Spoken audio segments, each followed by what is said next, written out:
Anyway, I hope I made sense. I hope I made sense because sometimes I...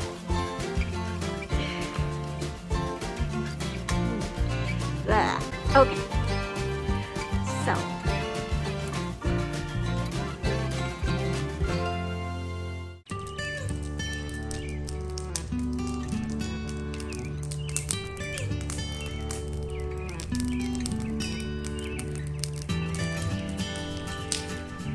Hi, welcome to Miss Annette's little farm in the big city.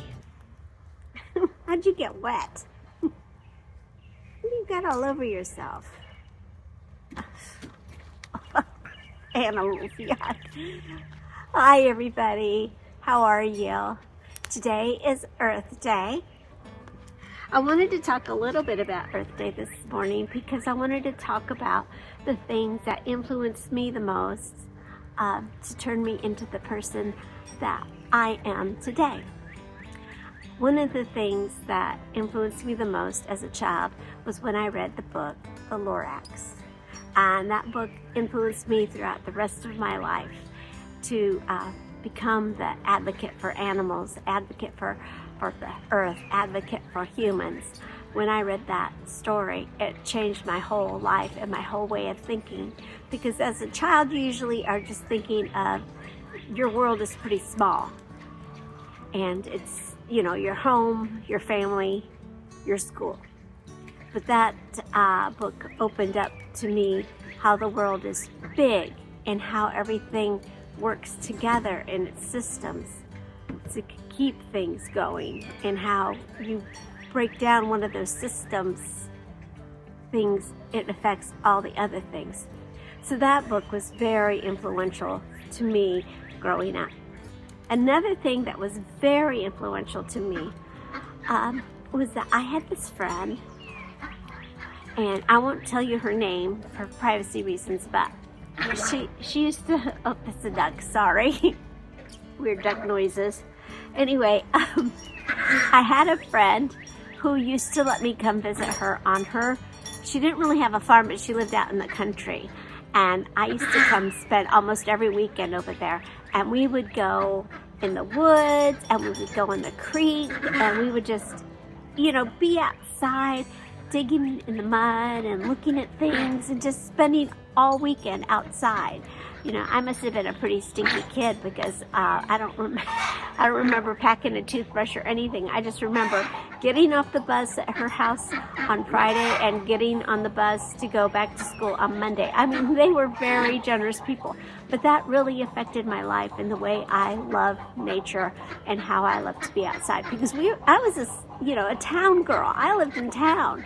So when I got to go to her house, and almost every weekend I did that, I would go to her house and I would get to be outside with nature and learn about things. I mean, she was so knowledgeable. Her father was very knowledgeable. Everybody was very knowledgeable about the systems of the earth, and that really influenced me.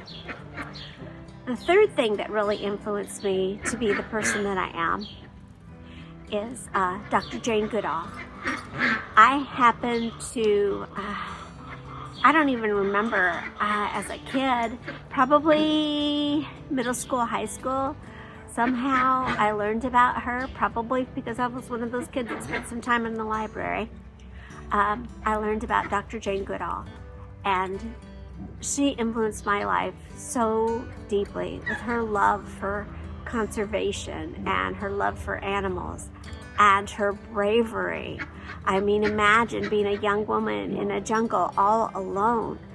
All of those aspects just really influenced me and taught me that as a woman, you can do things. Because I'm back from the generation where women had a set of rules and men had a set of rules. Not like today where, young people, the world is just so wide open to them. It's amazing. But back in the day, we had a set of rules for women and a set of rules for men, and you stayed in your lane. You didn't go over there. But she was very influential as I saw her. I must have seen her because I think on Saturday mornings they used to show, National Geographic used to have a show on Saturday mornings, I think, and that might be where I saw her, and I fell in love with her, and I have been a fan of hers ever since. I got to see her speak one time, but I was so starstruck that I was afraid to go ask her to sign my book, and I brought one of her books with me so that I could sign it. Anyway, that's my path. Those are my things, and I just wanted to share that with you here on Earth Day. So there we go. That is my Earth Day stuff.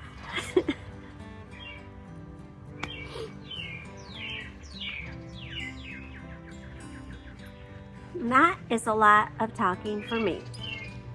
Quite enough. All right, I want to show you something. I wanted you to see all of the eggs we've been getting from the chickens and all their beautiful colors. Look how pretty. So beautiful.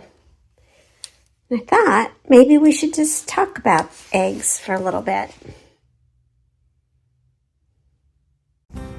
If you would like a lot of color in your egg basket, you will need to have a variety of chicken breeds.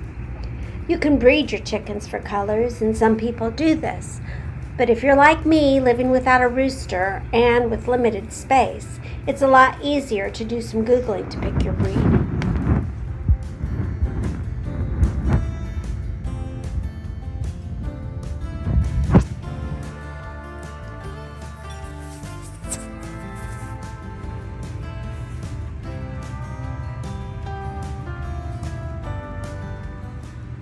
As the hen forms the shell pigments, and they're secreted from cells within the uterus to add color, hens that produce blue-shelled eggs add pigments early in the shell formation process.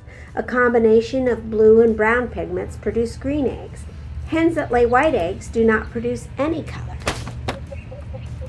Each chicken has specific genes that affect the eggshell color. The breed of hen will decide what color eggs she will produce. Eggshell color does not change egg nutrients at all.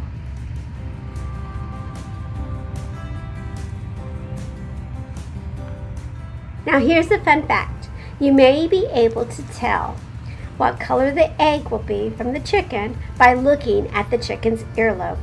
Hens with red earlobes most commonly lay brown eggs. Hens with white earlobes most commonly lay white or lightly tinted eggs. We have 9 chickens here on the little farm, and right now we're getting quite a few eggs. Not all 9 chickens are laying. I know 3 of our chickens are quite old and on retirement, so they don't lay, but I'm going to go around and we'll even talk about the duck eggs too, because you can get colored duck eggs. And when we had our runner ducks, one of our, I think our gray duck, she laid green eggs. And, hopefully one day when the bird population gets down a little bit here on the little farm, I will be able to get some ducks again. But right now we're full house. Anyhow, so I think that right now, let's go around and, oops, she's getting tired of being here. Let's go around and meet all the birds, and then you can see what eggs they lay. And this is Bubbles. She's very friendly and she will let you hold her.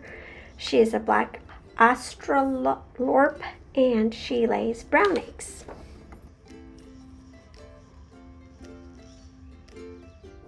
This is Oreo. She's a little bit bossy and she does not like to be picked up. She's a Plymouth Rock and she lays light brown eggs.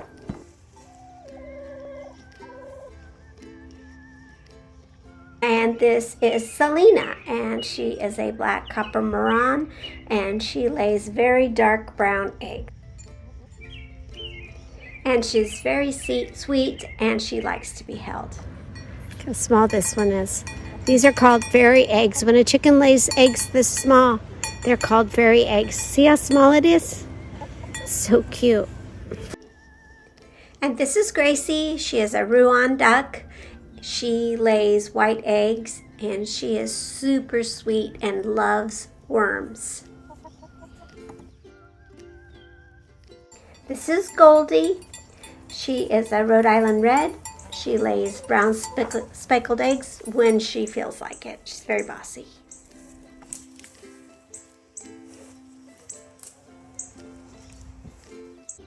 This is Ashley. She's an Easter egger and she is retired, but her eggs used to be greenish blue. And she and her two sisters are the leaders of the chicken crew.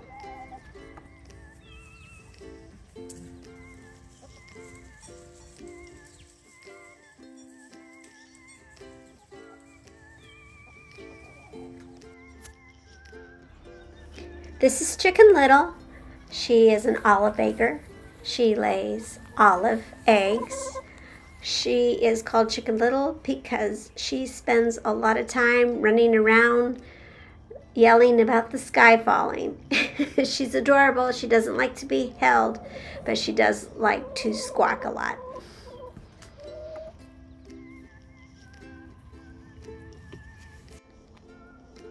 This is Aunt Bee. And we adopted her last summer, and we're not quite sure what she is, but she does lay soft pink eggs. And she is super, super sweet. This is Lupita, and she is an Easter egg. She is retired, and she used to lay blue eggs. She's one of our favorite chickens to take to school visits because she's so friendly. This is Guadalupe, and she is also an Easter egger. The Easter eggers have been on the farm for probably about 10 years now. So they're getting pretty old, retired, but we try to give them the best life that they can have while they're here.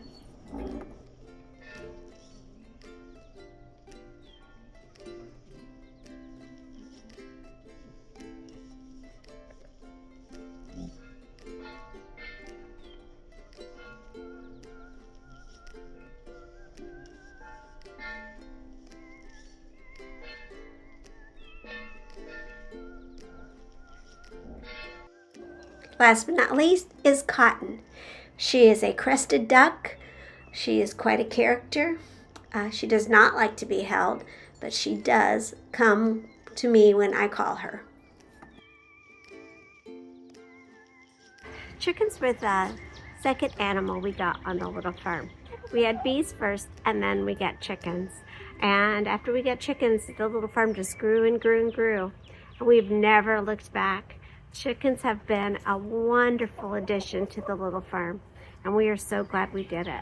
And if you were thinking about getting chickens and you're not sure, go for it. Chickens are minimal work and very enjoyable to have. Thank you so much for stopping by and visiting us here on Miss Annette's Little Farm in the big city. Try to get outside today if you can. Take care of yourself and take care of each other. We'll see you next time.